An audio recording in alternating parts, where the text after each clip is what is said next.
तो कैसे हैं आप लोग? स्वागत है आपका कंपटीशन एडयू में। और आज हिंदी की क्लास में हम आगे बढ़ते हुए आज हम सीखेंगे विराम चिन्ह के बारे में। देखिए, इससे पहले हम विराम चिन्ह के बारे में कुछ जानकारी लें या इसके रूल एंड रेगुलेशंस को पढ़ें, मैं आप लोगों को बता देता हूं कि जब भी हम कोई भाषा बोलते या लिखते हैं तो उसमें हमारे सामने एक ऐसी स्थिति होती है जहां पर हमें रुकना है और नहीं रुकना है, और रुकना है तो कितनी देर के लिए रुकना है। इन सब बातों का निर्धारण करता है आपका विराम चिन्ह। देखिए, जब विराम चिन्ह को हम पढ़ रहे होते हैं तो इसकी उपयोगिता क्या है ये हमें बहुत अच्छे से पता होना चाहिए। आइए एक बार इसकी उपयोगिता पर नजर मारते हैं कि विराम चिन्ह जो है उसकी इतनी उपयोगिता है तो क्यों है। आइए एक सेंटेंस लिखते हैं, ठीक है ना। Sentence number 1, 2 and 3। रुको मत चलो। नंबर 2, रुको मत चलो। रुको मत चलो। ये देखिए 3 सेंटेंस हैं। पहला तो वाक्य ऐसे ही रहने देते हैं, दूसरे वाक्य में यहाँ पर एक कोमा लगा देते हैं और तीसरे वाक्य में यहाँ पर एक कोमा लगा देते हैं। अब यहाँ पर आइए बातचीत करते हैं इसमें से कौन सा सेंटेंस सही है और कौन सा गलत है। आप ऐसा फील करें, बताएं मुझे, अगर आप किसी सड़क पर जा रहे हैं बाइक से, ठीक है, और सामने एक बोर्ड लगा हुआ है, जैसे सड़क के किनारे पर बोर्ड होते हैं, और उस बोर्ड पर लिखा है रुको मत चलो, तो बताइए आप क्या करेंगे? वहां पर रुक जाएंगे या चलते रहेंगे? ठीक है, आओ पढ़ते हैं एक बार इस सेंटेंस को। रुको मत चलो।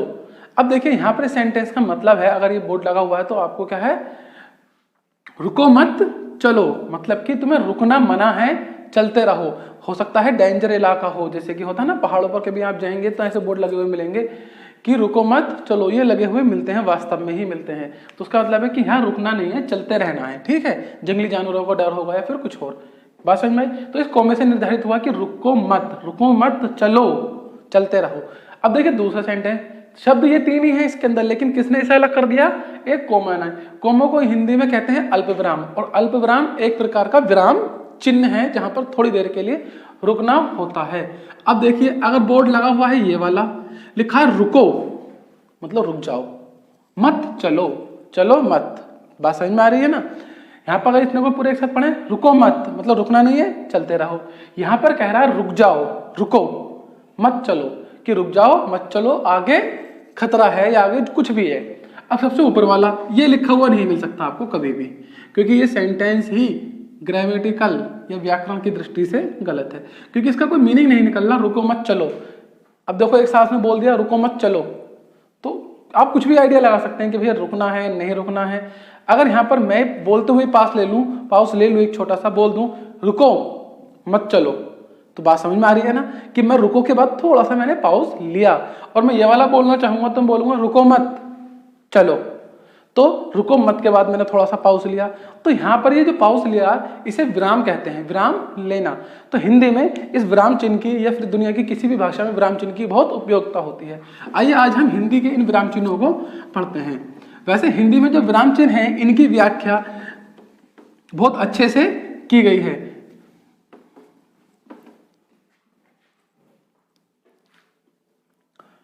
और इनकी व्याख्या की है श्री कामता प्रसाद जी ने। श्री कामता प्रसाद, देखिए श्री कामता प्रसाद के अनुसार 20 प्रकार के विराम चिन्ह हैं,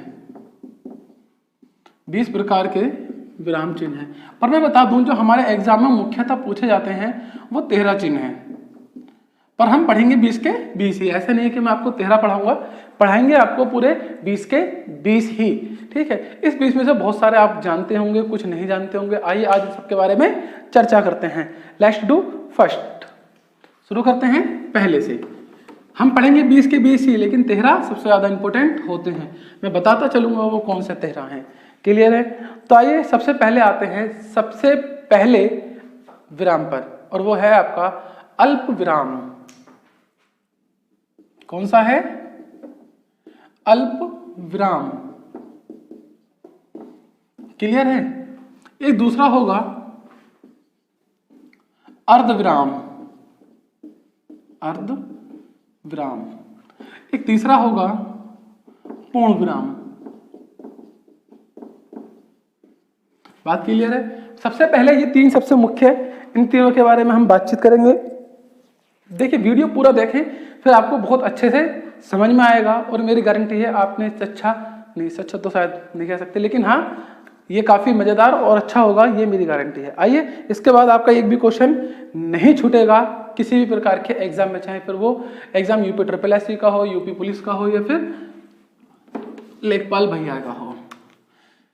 आइए शुरुआत करते हैं अल्पविराम से। देखिए अल्पविराम क्या होता है? अल्पविराम होता है ये वाला कोमा, जिसे इंग्लिश में हम कोमा के नाम से जानते हैं। इसका काम क्या होता है? देखिए जहां पर आपको थोड़ी देर के लिए रुकना है, जहां पर आपको थोड़ी देर के लिए रुकना है, थोड़ी देर के लिए रुकना है, वहां पर किसका प्रयोग करते हैं हम? अल्पविराम का प्रयोग करते हैं। थोड़ी देर रुकने का मतलब ये मत समझ लेना कि चल रहे हो और चलते चलते रुकना है, ठीक है ना। यहाँ पर कहने का मतलब है कि भाषा को पढ़ते या लिखते समय, लिख देता हूं मैं यहाँ पर, भाषा को पढ़ते या लिखते समय,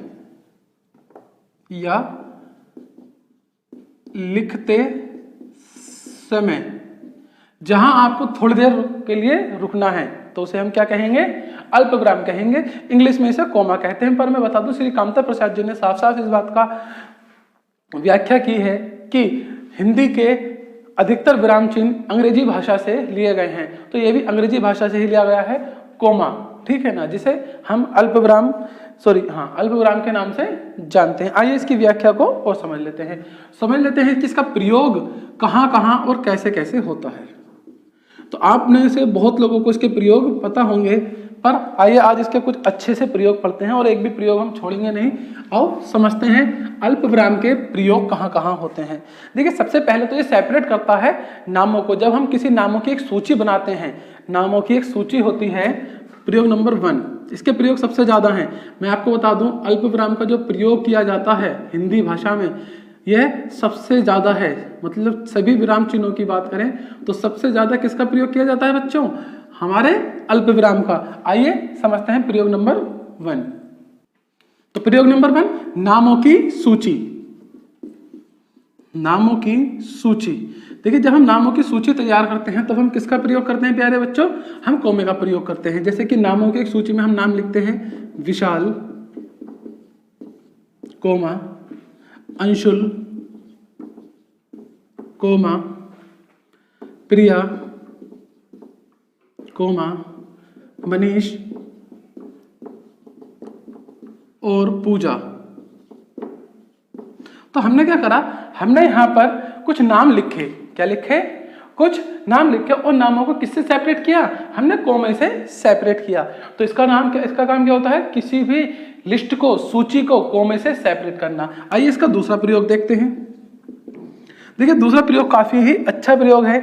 जब हम किसी तिथि, दिनांक का प्रयोग करते हैं, जब दिनांक को लिखते हैं तब भी हम इसका प्रयोग करते हैं। कैसे करते हैं देख लेते हैं। 2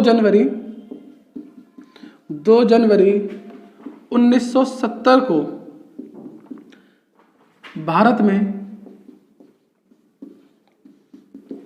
देखिए 2 जनवरी के बाद क्या लगाया? कोमा लगाया गया। अर्थात जब दिनांक को हम लिख रहे होते हैं उस समय भी इसका प्रयोग किया जाता है। आइए इसका तीसरा प्रयोग पढ़ते हैं।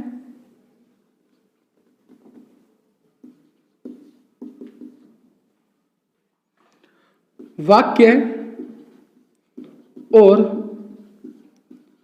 उपवाक्य को अलग करने के लिए, उपवाक्य को अलग करने के लिए। देखिए इसके बाद, इस क्लास के बाद आपका विराम चिन्ह से शायद ही कोई क्वेश्चन छूटेगा।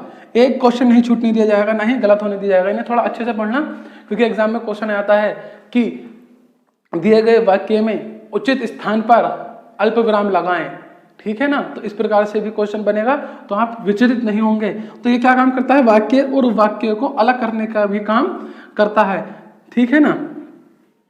जैसे कि हम लिख देते हैं, मैं जानता हूं कि आप अच्छे लोग हैं।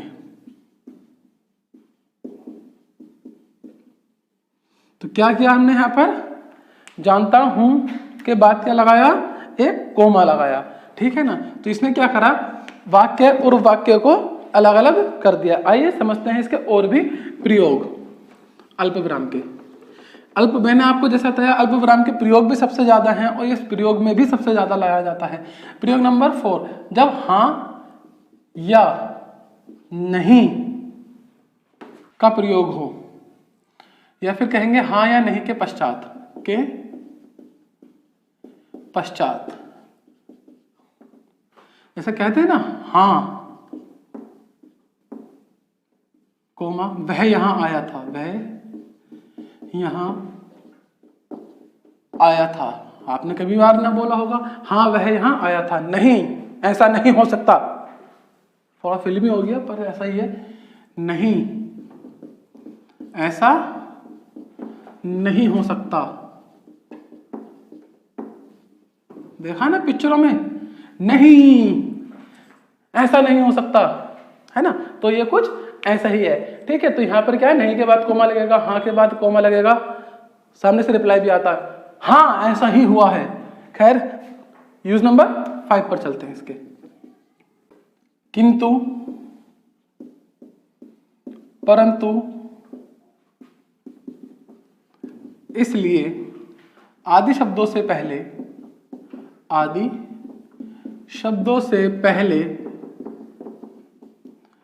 अल्प विराम का प्रयोग किया जाता है।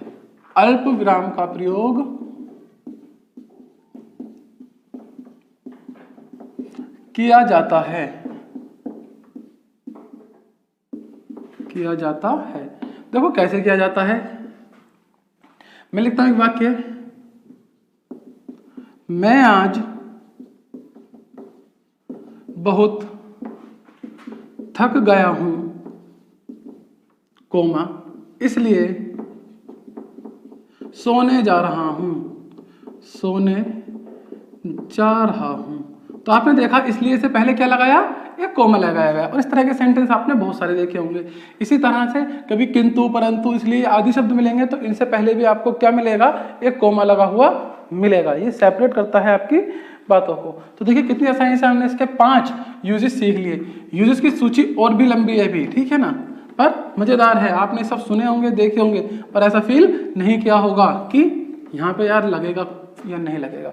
आइए चलते हैं यूज नंबर 6 की तरफ। छठा यूज है पत्र लिखते समय। आपने कभी ना कभी पत्र लिखा होगा। अब तो व्हाट्सएप का जमाना, पत्र लिख दिया तो पकड़े जाओगे, है ना। तो इसलिए जब भी पत्र लिखे जाते थे उस समय की बात है। तो जब पत्र लिखते हैं तब भी हम किसका प्रयोग करते हैं, अल्प विराम का। जैसे लिखते हैं ना, याद है ना, महोदय, उसके बाद कोमा लगाते थे। या फिर हम लिखेंगे प्रिय, अब तो जमाना चला गया ना इसका। खैर, तो इस प्रकार से हम इसमें किसका प्रयोग करते थे, कोमे का। तो ये था हमारा अल्प विराम के कुछ प्रयोग, ठीक है। अब चलते हैं नंबर 2 पर, जहां पर सीखेंगे अर्धविराम को। अर्धविराम क्या है एक बार समझ लेते हैं। देखिए अर्धविराम में भी ठहराव की स्थिति आती है। ठहराव मतलब रुकना पड़ता है। पर जो ये हमारा अर्धविराम है, अर्धविराम, इसकी अगर हम परिभाषा की बात करें तो अर्धविराम में अल्प विराम से अधिक तथा पूर्ण विराम से कम समय के लिए ठहराव होता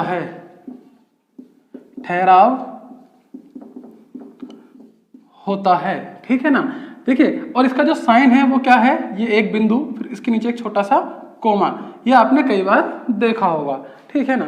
तो ये है आपका अर्धविराम का साइन। अर्धविराम क्या बता रहा है कि ये अर्धविराम अल्पविराम से तो अधिक समय लेता है रुकने में, और साथ ही साथ जो आपका पूर्ण विराम होता है उससे कम समय लेता है। आइए एक बार अर्धविराम के हम प्रयोग पढ़ लेते हैं कि अर्धविराम के प्रयोग क्या है।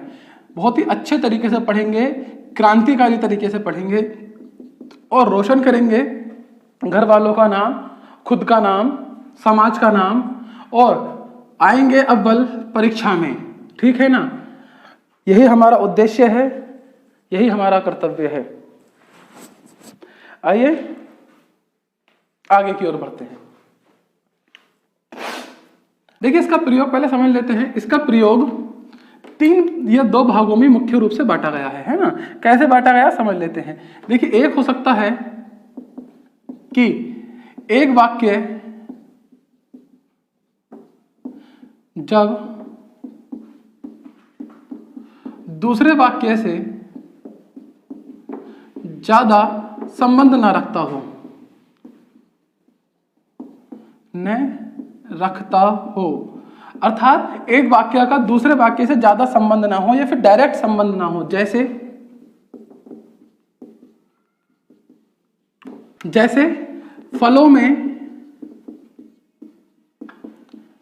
आम सर्वश्रेष्ठ फल है, किंतु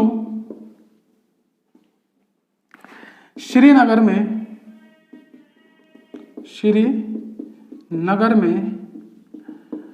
अलग ही किस्म के फल पाए जाते हैं। देखिए यहां पे 2 सेंटेंस है। पहला है फलों में आम सर्वश्रेष्ठ फल है, तो यहां पे क्या लगेगा, ये आपका अर्धविराम, ये मैंने लगाया अर्धविराम। अगला सेंटेंस है इसी से जुड़ा हुआ, किंतु श्रीनगर में अलग ही किस्म के फल पाए जाते हैं। देखिए ऊपर बात हो रही है आम की पहले सेंटेंस में, और अर्धविराम के बाद जो सेंटेंस है उसमें बात हो रही है किसी और फल की और श्रीनगर की। ठीक है ना, तो देखिए यहाँ पर बातों का डायरेक्ट कोई आपस में लेना देना नहीं है। या तो सेंटेंस लिखा होता फलों में आम सर्वश्रेष्ठ है और आम श्रीनगर में अच्छा पाया जाता है, तब क्या लगता, कोमा लग जाता। ठीक है, क्योंकि दोनों बातें कैसी होती, रिलेटिव में होती। लेकिन अब क्या हो गई, बात बिल्कुल अलग ही हो रही है। ठीक है ना, जैसे मैं बोलूं मुझे दिल्ली शहर बहुत पसंद है, मुझे दिल्ली शहर बहुत पसंद है, लेकिन कोलकाता की बात ही अलग है। तो ऐसे समय में मैं क्या करूंगा, लगाऊंगा अर्धविराम। ठीक है ना, ये उस नियम को खंडित करता है जो अल्प विराम का हमने एक नियम सीखा था, किंतु परंतु से पहले कोमा, क्योंकि यहाँ पर इन दोनों सेंटेंसों का कोई आपस में मेल है नहीं डायरेक्ट। ठीक है ना, तो ऐसे समय में हम किसका प्रयोग करते हैं, अर्धविराम का प्रयोग किया जाता है। दूसरा प्रयोग होता है अर्धविराम का ही, समझेंगे प्रयोग नंबर बी। इसका दूसरा प्रयोग होता है जहां पर शुरुआती सभी शब्दों का अंत में निर्णय आता है। शुरुआती सभी शब्दों का अंत में परिणाम आता है, परिणाम आता है। आओ समझते हैं कैसे। जैसे आओ, बैठो, खेलो,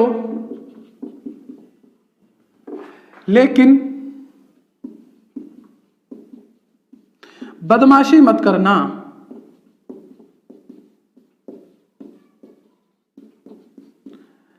आओ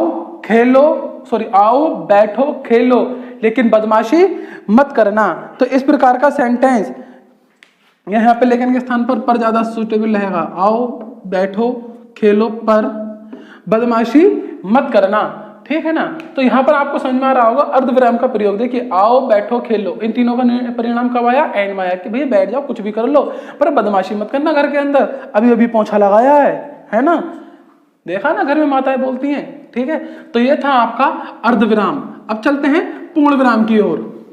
आई होप आपको मजा आ रहा हो क्लास में, एक अलग तरीके से समझ में आ रहा हो आपको क्लास में। अगर ऐसा है तो प्लीज चैनल को लाइक सब्सक्राइब करें। ठीक है ना, बिल्कुल फ्री होता है, इसमें कुछ खर्च नहीं होता, ये तो आप जानते होंगे, मैं क्या बताने लगा ये बात है ना। इधर देखो साइड में दिख रहा होगा, सब्सक्राइब कर दें जाकर नीचे की तरफ। दूसरा बेल आइकन दबा दें, वीडियो टाइम से मिलती रहेंगी, आजकल वीडियो टाइम से आ रही हैं बिल्कुल। तो कंटिन्यू करते हैं, पूर्ण विराम की तरफ चलते हैं। नंबर 3, बस शुरू के ज्यादा बड़े हैं ये थोड़े से, जिनके सामने इतना सब कुछ सीखना पड़ेगा आपको। इनके बाद क्या है, सबकी डिटेल छोटी छोटी है। पूर्ण विराम का चिन्ह होता है ये एक डंडा सा जो खींच दिया हमने, ये होता है पूर्ण विराम। और पूर्ण विराम का प्रयोग कब होता है? जब भी कोई बात पूरी हो जाए या वाक्य समाप्त हो जाए। जब भी कोई बात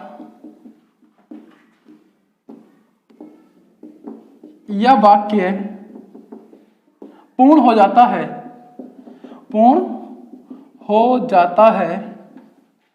तब पूर्ण विराम का प्रयोग किया जाता है। ठीक है ना। अब देख लेते हैं कि कैसे किसका प्रयोग किया जाता है।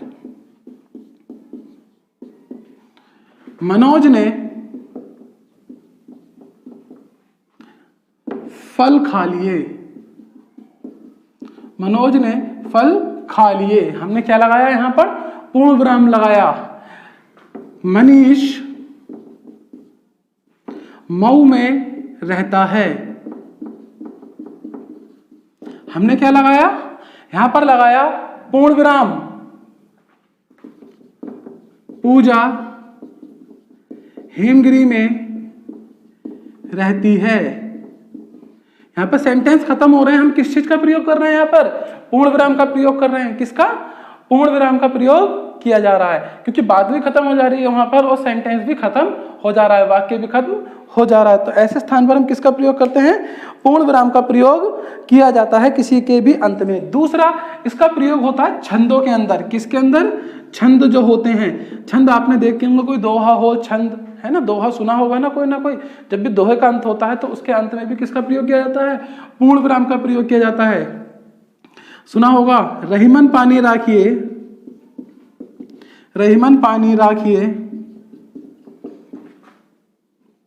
बिन पानी सब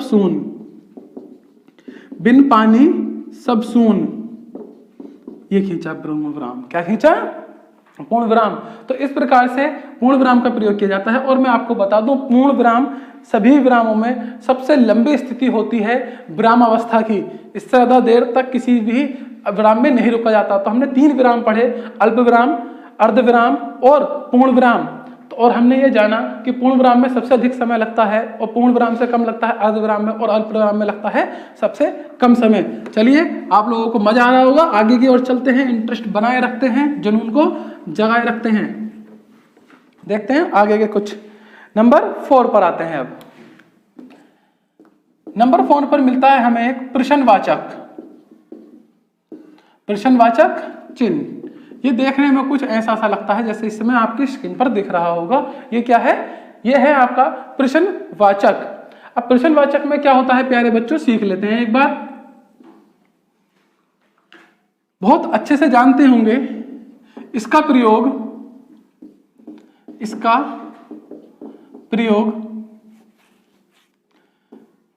प्रश्न पूछने में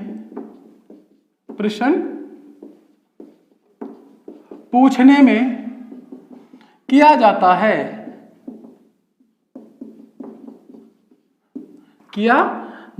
इसका प्रयोग प्रश्न पूछने में किया जाता है। आइए देखिए, आपने इसका प्रयोग कई बार देखा होगा, पर इसके प्रयोग में भी 2 बातें होती हैं। आइए एक बार पता कर लेते हैं कैसी। नंबर 1, प्रयोग की बात कर रहे हैं हम, प्रश्नवाचक चिन्ह के प्रयोग की बात कर रहे हैं, बिल्कुल अच्छे से समझेंगे। जब हम इसे लिखित में करते हैं तब हम इस क्या करते हैं, अंत में एक क्वेश्चन मार्क लगाते हैं। क्या प्रिया घर में पढ़ रही होगी? प्रिया घर में पढ़ रही होगी। हमने लगाया अंत में क्या, क्वेश्चन मार्क।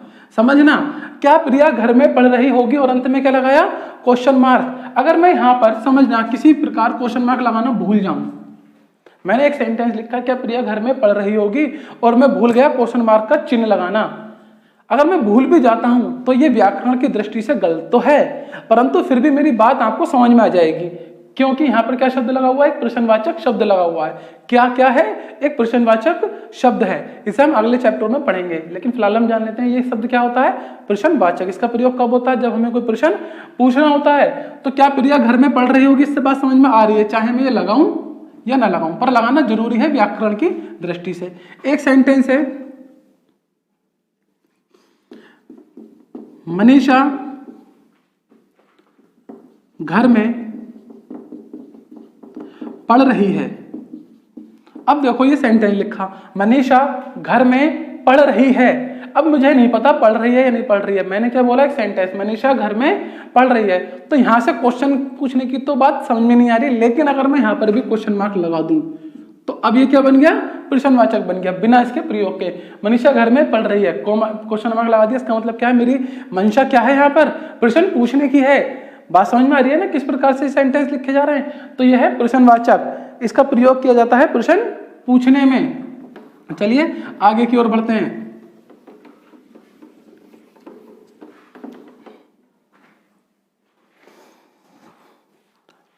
नंबर 4 था, नंबर 5 की तरफ चलते हैं।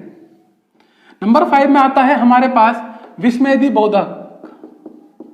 विस्मयादि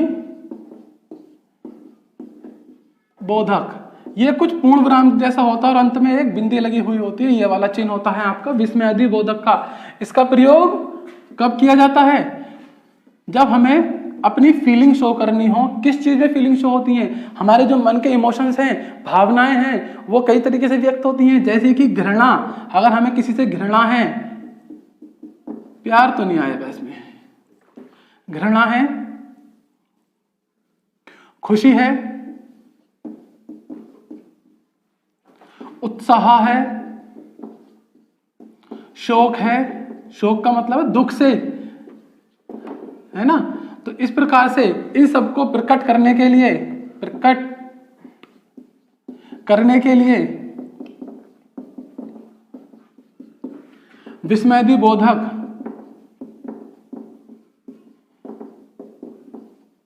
का प्रयोग किया जाता है, का प्रयोग किया जाता है। किसका प्रयोग किया जाता है, विस्मयादि बोधक का। देखिए लिख लेते हैं। एक अगर हम शोक की बात करें कि भैया किसी बात को सुनकर दुख हुआ, शोक हुआ, तो क्या सेंटेंस लिखा जाएगा, आहा उसका या उसके चोट लग गई। तो यहां पर क्या है, दुख की बात है, आहा उसके चोट लग गई। यहां पर आहा आपके चोट नहीं लगी है, आहा उसके चोट लग गई, या आहा उसका एक्सीडेंट हो गया, आहा उसकी मृत्यु हो गई। तो ऐसे में क्या प्रकट कर रहे हैं आप, शोक प्रकट कर रहे हैं, दुख प्रकट कर रहे हैं आप। तो आपने किसका प्रयोग करा, और इसके बाद क्या चिन्ह लगाया आपने, विस्मयादि बोधक का चिन्ह लगा दिया। आइए आगे की तरफ चलते हैं और पढ़ते हैं। वह मीनाक्षी पास हो गई। तो इसमें किसका प्रयोग करा आपने, वहां का, खुशी का, है ना। आप इस प्रकार से प्रयोग कर रहे हैं और इसके बाद क्या लगाया आपने, विस्मयादि बोधक चिन्ह का प्रयोग करा। तो यहां से क्या पता चलता है कि घृणा हो, खुशी हो, उत्साह हो, शोक हो। तो इस प्रकार का करते हैं। एक बार घृणा का देख लेते हैं। घृणा में हम क्या बोलते हैं, छी, छी, कितना गंदा दृश्य है, छी, छी। यहां पर क्या प्रयोग करा हमने, विस्मयादि बोधक का। और ये क्या हो रहा है, हमारे मन की फीलिंग को, हमारे मन की भावना को प्रकट किया जा रहा है। और जब प्रकट किया जाता है तो किसका प्रयोग करेंगे, विस्मयादि बोधक चिन्ह का प्रयोग करेंगे। आइए चलते हैं नंबर 6 की ओर। इसके बाद नहीं छूटेगा एक भी क्वेश्चन, चाहे किसी भी प्रैक्टिस सेट से करके देख लेना। चलते हैं नंबर 6 की ओर। नंबर 6 है उद्धरण चिन्ह। उद्धरण चिन्ह ये कॉमेंटेड कोमास होते हैं, ये वाले। अंग्रेजी में भी इसका प्रयोग डायरेक्ट इनडायरेक्ट में देखा होगा। आइए इसका प्रयोग होता कब है समझ लेते हैं। जब किसी की या जब किसी के द्वारा कही गई बात को किसी और के सामने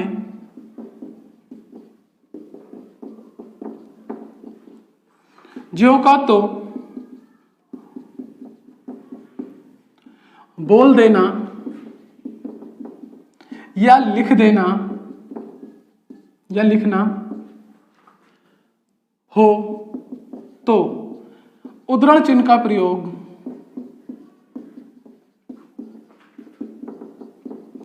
किया जाता है, किया जाता है। आइए समझते हैं। देखिए, जब भी कोई बात हमसे कहता है और उस बात को हम दूसरे व्यक्ति से कहते हैं या दूसरे स्थान पर लिखते हैं किसी की कही गई बात को सेम टू सेम डिक्टो, तो हम किसका प्रयोग करते हैं? हम प्रयोग करते हैं उद्धरण चिन्ह का। इंग्लिश में इसे कॉमा इन्वर्टेड कॉमास कहते हैं शायद। आइए समझ लेते हैं एक बार कि कैसे इसका प्रयोग होता है। आइए देखते हैं इसका प्रयोग। अमित ने कहा वह बीमार है।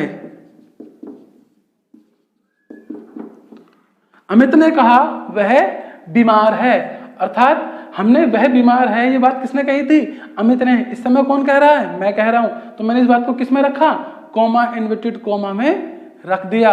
तो जैसे ही बात कही जाती है उसे बिल्कुल सेम टू सेम उसी तरह से रख देना क्या कहलाता है? ये उद्धरण चिन्ह का प्रयोग कहलाता है। इसके अंदर हम उद्धरण चिन्ह का प्रयोग करते हैं, ठीक है ना। आइए आगे की बातों को समझ लेते हैं। यह था उद्धरण चिन्ह का प्रयोग। या एक और समझ सकते हैं, तुलसीदास ने कहा था, तुलसीदास जी ने कहा था, रघुकुल रीति सदा चली आई, प्राण जाए पर वचन न जाए। प्राण जाए पर वचन ना जाए। तो याद है ये किस में रखा हमने? कॉमा इन्वर्टेड कॉमा में रखा। बात समझ में आ रही है ना। तो उद्धरण का प्रयोग कब किया जाता है? जब किसी और के द्वारा कही गई बात को आप बिल्कुल ऐसे ही पेश कर दें, उस समय आप प्रयोग करते हैं उद्धरण चिन्ह का। आइए चलते हैं नंबर 7 की ओर। एक एक पॉइंट आपको इतने अच्छे से क्लियर हो जाएगा कि किसी और की क्लास देखने की आवश्यकता शायद ही आपको पड़ेगी। आइए चलते हैं नंबर 7 की तरफ। संयोजक चिन्ह। संयोजक चिन्ह ये कुछ ऐसा है, डैश दिख रहा है ना, संयोजक चिन्ह। आइए इसका प्रयोग देख लेते हैं पहले, और इसकी क्या परिभाषा है। हिंदी में इसे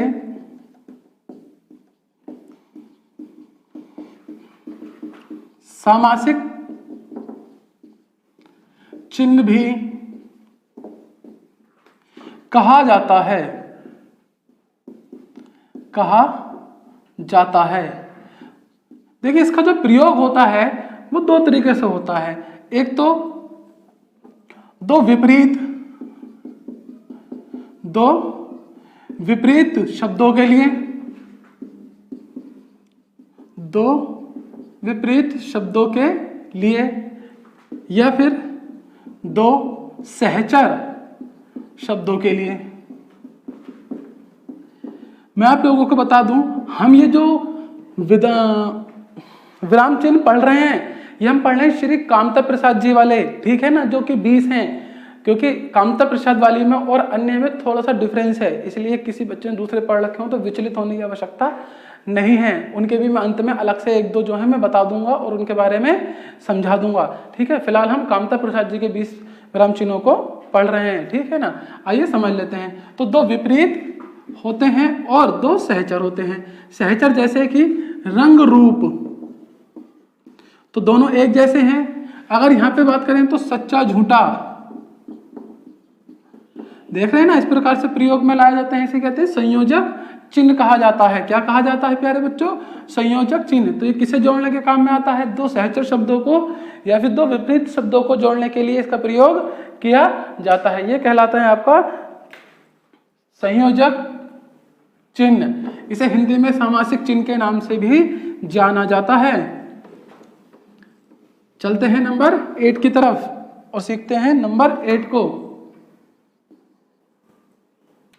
कोष्ठक,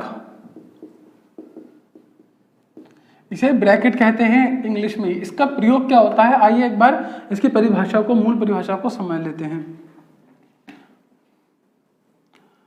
कोष्ठक में उस वाक्य को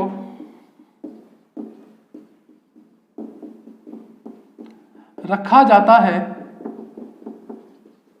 कोष्ठक में उस वाक्य को रखा जाता है जो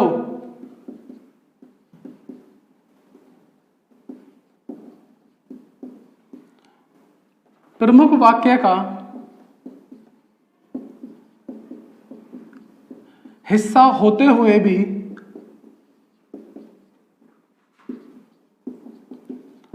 उसका हिस्सा नहीं होता। दूसरा इसका प्रयोग होता है जहां पर किसी भी चीज का या बात का या व्यक्ति का विवरण किया जाता है,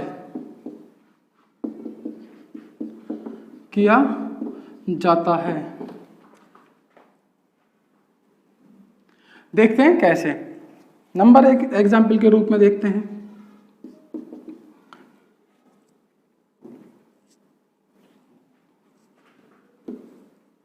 शेर ने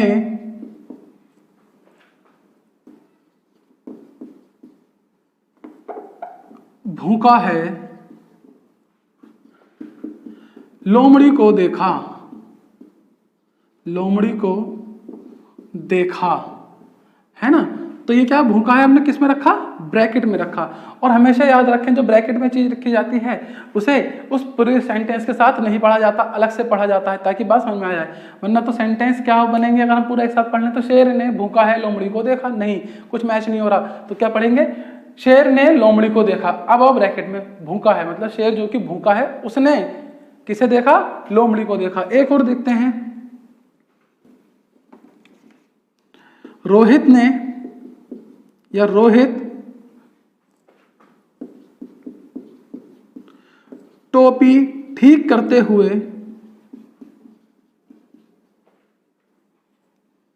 अंदर आने को कहा,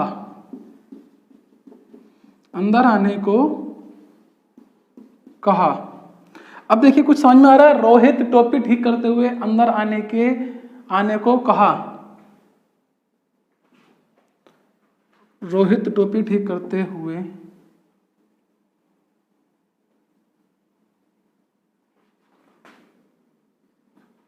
यहां पे नहीं लगाते हैं।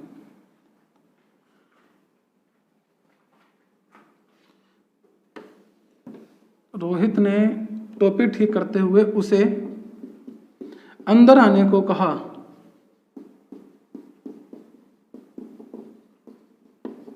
अभी ठीक है। तो यहां पे क्या है, ये टोपी ठीक करते हुए किस में रखा जाएगा, ब्रैकेट में रखेंगे। अब देखेंगे, रोहित ने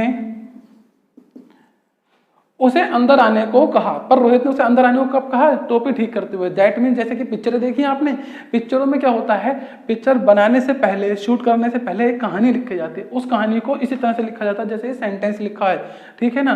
टोपी ठीक करते हुए मतलब कि आपने देखा हो कुछ एक्शन हो रहे हैं कि कुछ हीरो या कुछ भी एक्ट मान लीजिए कि एंटर करा तो तभी विलन भी आया, और विलन कैसा आया, स्मोकिंग करते हुए आराम से ऐसे, है ना। तो क्या ये उसने अपनी मर्जी से करा, नहीं, उसे ये डायलॉग लिख के दिया गया होगा। जैसे कि यहाँ पर कि मान लीजिए कोई आया, अब उसने क्या कहा, रोहित ने क्या कहा उससे, रोहित ने उसे अंदर आने को कहा, पर रोहित ने उसे अंदर आने को कब कहा, टोपी ठीक करते हुए कहा। रोहित उस समय क्या कर रहा होगा, अपनी टोपी ठीक कर रहा होगा। तो ऐसे समय भी हम किसका प्रयोग करते हैं, ब्रैकेट का प्रयोग करते हैं, ठीक है ना। इसके अलावा जब हमें किसी के नाम का विवरण करना हो तब भी हम इसका प्रयोग कर लेते हैं। कैसे, आओ एक बार नजर मान लेते हैं। जैसे कि आपने देखा होगा रामायण चल रही है आजकल, रामायण जब खत्म हो जाती है या फिर उस दिन का एपिसोड समाप्त होता है तो क्या होता है कि नामों की सूची आती है। तो जैसे कि आया हनुमान, तो ब्रैकेट में क्या लिखा होगा, जिस व्यक्ति ने हनुमान जी का कैरेक्टर प्ले करा है उस सीरियल में उसका रियल नेम, तो इसमें क्या लिखा हुआ आएगा, दारा सिंह।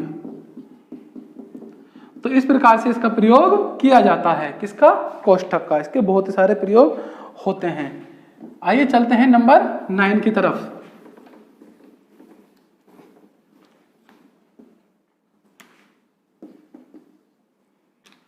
विवरण चिन्ह,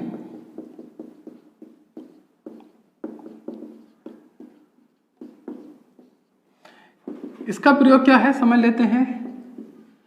किसी व्यक्ति अथवा स्थान का विवरण करने में इसका प्रयोग किया जाता है। इसका प्रयोग किया जाता है, देखते हैं कैसे। जैसे देख लेते हैं, उत्तर प्रदेश में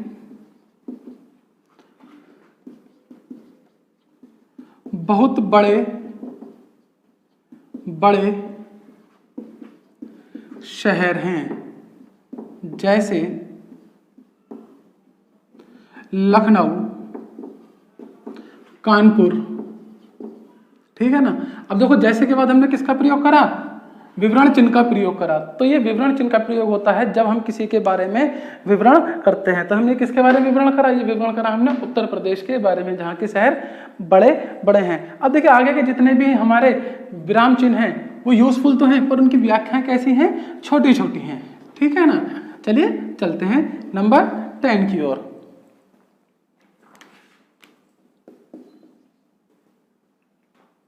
पुनःरुक्ति, ये कुछ कौमे से प्रतीत होते हैं, जैसे ही मैंने लगा दिए हैं इस समय। पुनःरुक्ति क्या होती है, जब भी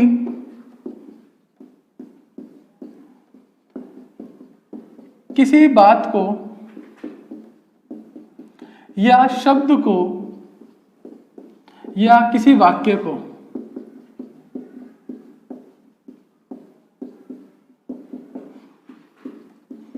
ज्यों का त्यों उतारना हो तो इसका प्रयोग किया जाता है। अब समझ लेते हैं कैसे।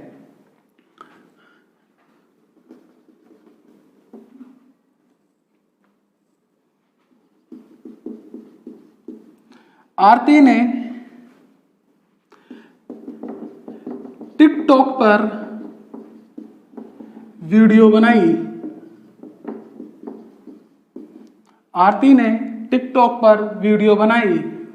ठीक है ना। अब मान लेते हैं इसी संबंधित दूसरा। अब फिर से ही आरती ने कुछ और काम करा, तो हम क्या करेंगे, आरती के जस्ट नीचे क्या लगेंगे, कोमा सा लगा देंगे। ऐसा आपने कई बार किया होगा पढ़ते हुए। आरती ने टिकटॉक से वीडियो डिलीट करी या हटाई। अब देखो यहां पर आरती फिर से आया सेम, तो हमने क्या लगाया, ये पुनःरुक्ति चिन्ह लगाया। फिर से वीडियो शब्द दोबारा आया तो हमने फिर से पुनःरुक्ति चिन्ह लगाया। ठीक है ना। अब हम फिर से कहें कुछ और काम, जैसे कि आसिफ ने, अब मुझे पूरा बोलना है कि टिकटॉक से वीडियो हटाई, तो मैं क्या करूंगा, ये आसिफ ने टिकटॉक से वीडियो हटाई। तो देखा क्या करा हमने, इस पूरे वाक्य को ऐसे का ऐसे ही उतारने के लिए ये कोमास के प्रयोग कर दिए। तो ये भी क्या होता है, पुनःरुक्ति साइन है, चिन्ह है। तो ये होता है इसका प्रयोग। चलते हैं आगे की ओर। लाघव चिन्ह, लाघव चिन्ह का साइन ये होता है सर गोल सा, आपने देख रहे होंगे, ओ छोटा सा। इसका प्रयोग क्या होता है, जब किसी शब्द को या किसी पद को संक्षिप्त रूप में लिखना हो तो लाघव चिन्ह का प्रयोग, चिन्ह का प्रयोग किया जाता है। किसका प्रयोग किया जाता है, लाघव चिन्ह का प्रयोग किया जाता है। आओ समझते हैं, देखिए कैसे इसका प्रयोग किया जाता है। हम लिखते हैं डॉक्टर, पर इसे शॉर्ट में क्या लिखते हैं, डॉक्टर। हम लिखते हैं पंडित, पर शॉर्ट में क्या लिख देते हैं, पंडित। ठीक है ना। तो इस प्रकार से हमने ये लगाकर, लाघव चिन्ह लगाकर क्या कर दिया, शब्द को या किसी भी पद को क्या कर दिया, संक्षिप्त रूप दे दिया। ये होता है लाघव चिन्ह। तो ये था हमारा नंबर 11। चलते हैं नंबर 12 की तरफ। अब सभी क्या छोटे छोटे आएंगे एकदम, जहां जिनका प्रयोग आपको अच्छे से मालूम भी होगा पहले से भी। ठीक है ना, पर फिर भी पूरा यूज देखना ताकि बना रहे। नंबर 12, लोप चिन्ह। लोप चिन्ह ये कुछ ऐसे होते हैं, डॉट डॉट डॉट। जब किसी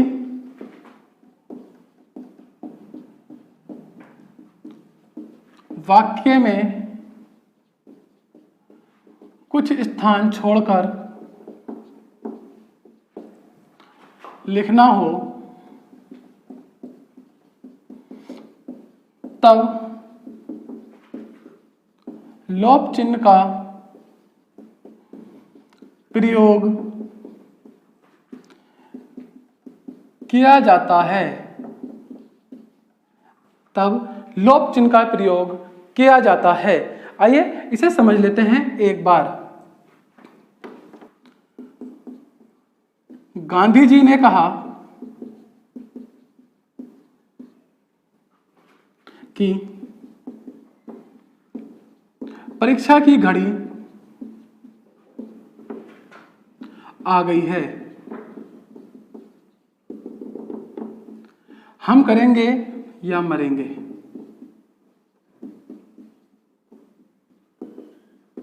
तो हमने ये जो स्थान छोड़ा, ठीक है, कुछ स्थान छोड़कर हमने लिखा, ये किसके माध्यम से लिखा, लोप चिन्ह के माध्यम से।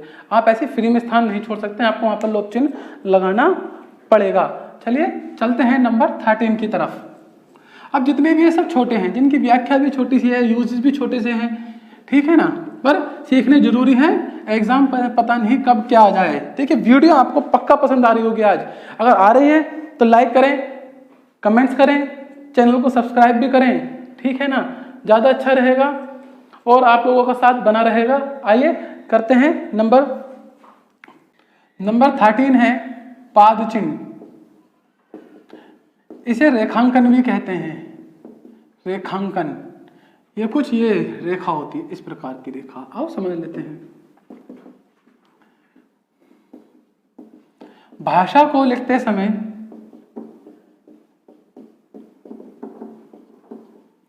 महत्वपूर्ण शब्द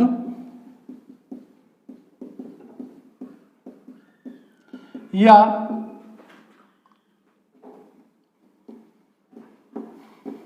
महत्वपूर्ण वाक्य को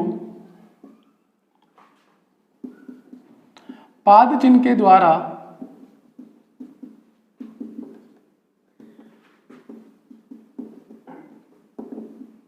प्रदर्शित किया जाता है।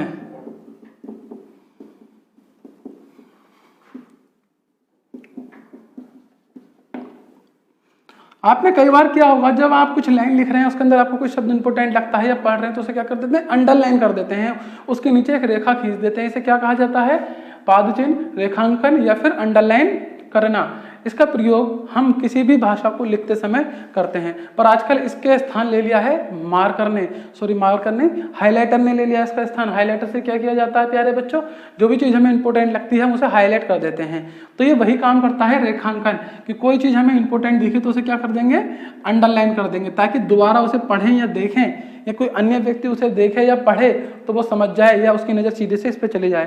परीक्षा में इसका प्रयोग स्टूडेंट ज़्यादा करते हैं। जो रिटन परीक्षा हो रही है मैं उसकी बात कर रहा हूँ, उसमें जो इंपॉर्टेंट चीज़ें होती हैं या वाक्य शब्द होते हैं उन्हें विद्यार्थी क्या करते हैं, अंडरलाइन कर देते हैं, ताकि टीचर जब उसे चेक करे तो उसकी नज़र स्पेशली उस पर जाए और एक अलग प्रभाव छोड़े। चलते हैं नंबर नेक्स्ट पर, नंबर 14,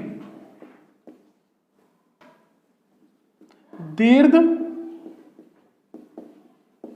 उच्चारण चिन्ह। इसका प्रयोग देखा होगा, कुछ ऐसे जैसा प्रतीत होता है।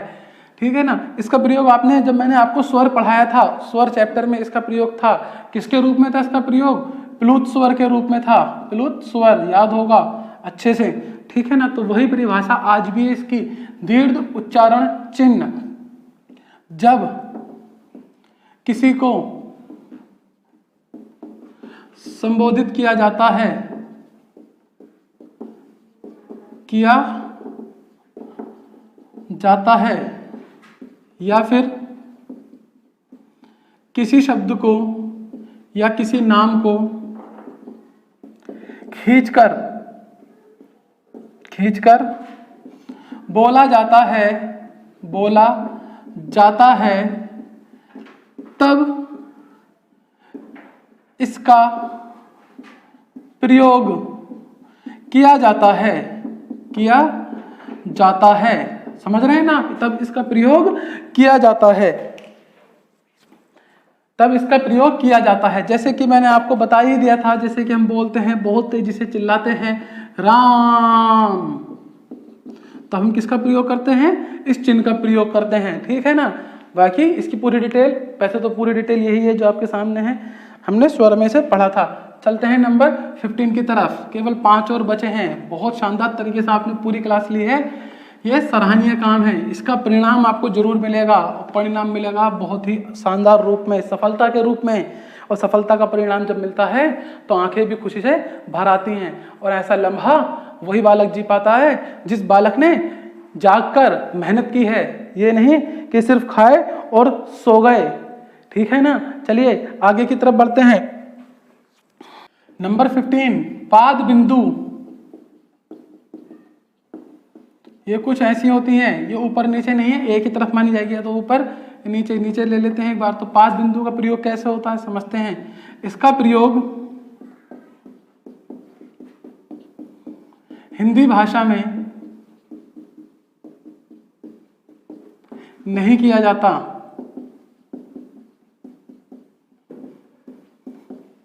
इसका प्रयोग फारसी, अरबी भाषा में किया जाता है।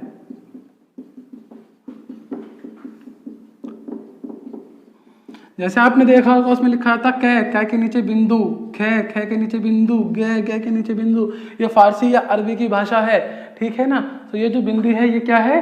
पाद बिंदु कहलाती है। ठीक है? जो भी आप लिखेंगे, जैसे कि लिखेंगे आप जगत, और इसे फारसी में लिखना होगा तो यहाँ क्या लगा देंगे आप? एक बिंदी लगा देंगे। तो यहाँ पर यूज होता है किसका? पाद बिंदु का। चलते हैं नंबर 16 की तरफ। नंबर 16 को जानेंगे। नंबर 16 में आता है हमारे पास हंस पद। क्या आता है प्यारे बच्चों? हंस पद। नंबर 16 क्या आएगा? हंस पद आएगा। इसमें हमारे पास हंस पद का साइन ये वाला होता है। इसका प्रयोग क्या होता है? आइए तेजी से पढ़ लेते हैं कि इसका प्रयोग होता क्या है। असल में जब कभी भी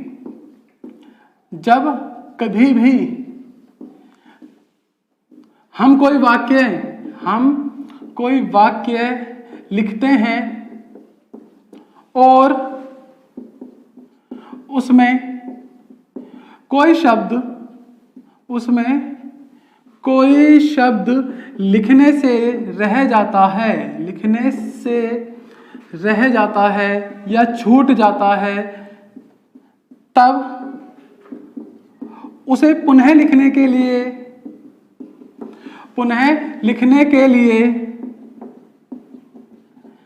हंस पद का प्रयोग किया जाता है। हंस पद का प्रयोग किया जाता है। आइए समझते हैं कैसे।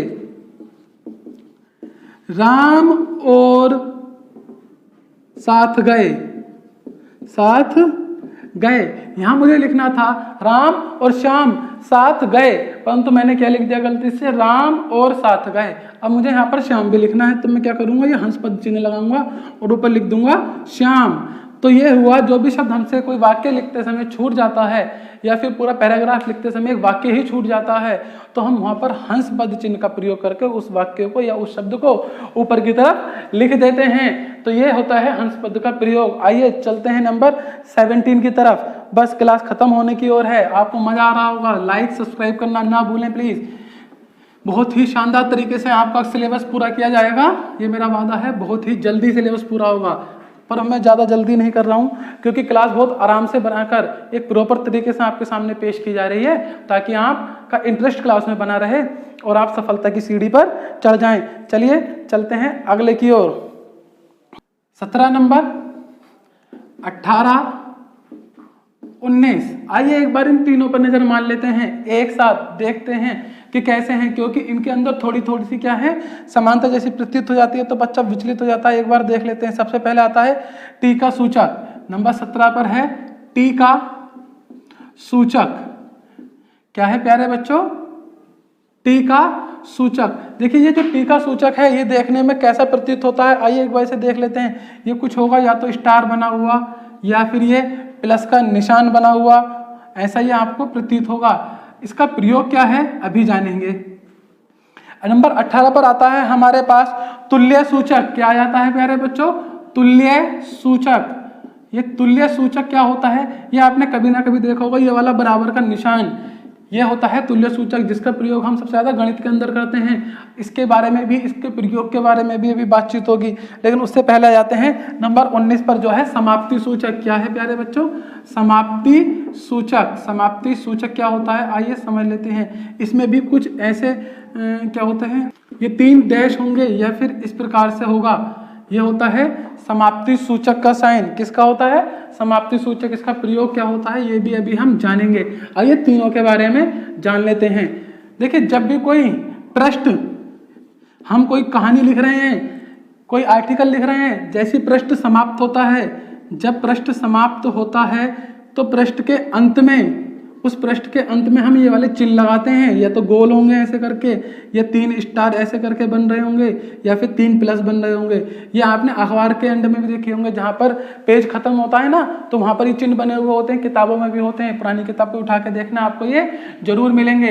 अब हम चलते हैं तुल्य सूचक की ओर। तुल्य सूचक का सबसे ज्यादा प्रयोग प्यारे बच्चों गणित में होता है। कैसे होता है देख लेते हैं हम। लिखना 4 + 2 = 6, तो हमने क्या कर दिया? तुलना कर दी। पर इसकी तुलना क्या है कि ये वाला पक्ष और ये वाला पक्ष क्या है? तुल्य है, मतलब कि बराबर है एक दूसरे के। तो इसका प्रयोग हम कर लेते हैं किसमें? सबसे ज्यादा इसका प्रयोग हमारे सामने किसमें लिखा जाता है? गणित में लिखा जाता है। पर और भी चीजों में जो कि बराबर होती है, हम कहें धुरा बराबर पृथ्वी, तो धुरा कहें पृथ्वी, बात एक ही है। तो हमने किसका प्रयोग करा? तुल्य सूचक का प्रयोग करा। अब सर समाप्ति सूचक पर जाते हैं तेजी के साथ। समाप्ति सूचक क्या होता है प्यारे बच्चों? जब कोई अध्याय समाप्त होता है, कोई अध्याय समाप्त होता है, याद रखना यहाँ पर पेज समाप्त नहीं हो रहा। पेज कहाँ पर समाप्त हो रहा है? यहाँ पर समाप्त हो रहा है। यहाँ क्या समाप्त हो रहा है प्यारे बच्चों? यहाँ पर समाप्त हो रहा है आपका एक अध्याय। जब आप रामायण, महाभारत, गीता ऐसे उपन्यासों को, ऐसे ग्रंथों को पढ़ेंगे, तब आप देखेंगे कि उसके अंत में ये लिखा हुआ इस प्रकार के चिन्ह मिलेंगे। कब? जब कोई अध्याय समाप्त होगा। कोई आप उपन्यास पढ़ लें तब भी एक अध्याय समाप्त होने पर इस प्रकार का चिन्ह आपको अंत में जरूर मिलेगा। इन दोनों में से एक होगा कोई सा चिन्ह, ठीक है ना? तो ये होता है आपका समाप्ति सूचक। अब बचा नंबर 20। वैसे नंबर 20 जो है नंबर 4 या 5 पर आना चाहिए था, पर इसे नंबर 20 पर हम फिलहाल देख लेते हैं। बहुत ही शानदार तरीके से आप लोगों ने समझा, मजा आया होगा, ये मेरा वादा है आपसे। और चैनल को लाइक सब्सक्राइब जरूर करते रहना। डेली वीडियो आती है, नोटिफिकेशन बेल को ऑन कर देना ताकि सारी क्लासेस आपको टाइम से मिल पाए। आइए देख लेते हैं नंबर 20। नंबर 20 किस चीज की आपके सामने व्याख्या करता है, आइए समझते हैं। नंबर 20 जो है यह है आपका उपविराम। क्या है ये? उपविराम। इसका जो साइन है वो ऐसा है, ये जो विसर्ग जैसा साइन लग रहा है आपको, यह लिखने में अल्प विराम से अधिक समय लेता है। अधिक समय लेता है। देखेंगे इसका प्रयोग होता कैसे है। असल में इसका प्रयोग हम कैसे करते हैं? किसका? उपविराम का प्रयोग। हमने लिखा कामायनी। कामायनी सुना होगा, कामायनी के नाम के बारे में। जयशंकर प्रसाद की कहानी है, इन्होंने लिखी है कामायनी। उसका आगे लिखेंगे एक अनुशीलन। अनुशीलन, ठीक है ना? मतलब कि इसकी व्याख्या करी गई है अनुशीलन। कामायनी क्या है? अनुशीलन है। तो ऐसे समय पर हमने किसका प्रयोग करा? उपविराम का प्रयोग करा। ज्यादातर एग्जाम के दृष्टिकोण से ये उतना इंपॉर्टेंट नहीं है। तो ये थे हमारे 20 विराम चिन्ह कामता प्रसाद जी के द्वारा जो कि सुझाए गए हैं आप लोगों को, ठीक है ना? तो ये थी आपकी विराम चिन्ह की क्लास। यहाँ पर विराम चिन्ह पूरे होते हैं। देखिए बच्चों, अच्छे से पढ़ो और नाम रोशन करो। मिलते हैं अगली क्लास में, तब तक के लिए बाय बाय। आपका दिन शुभ हो।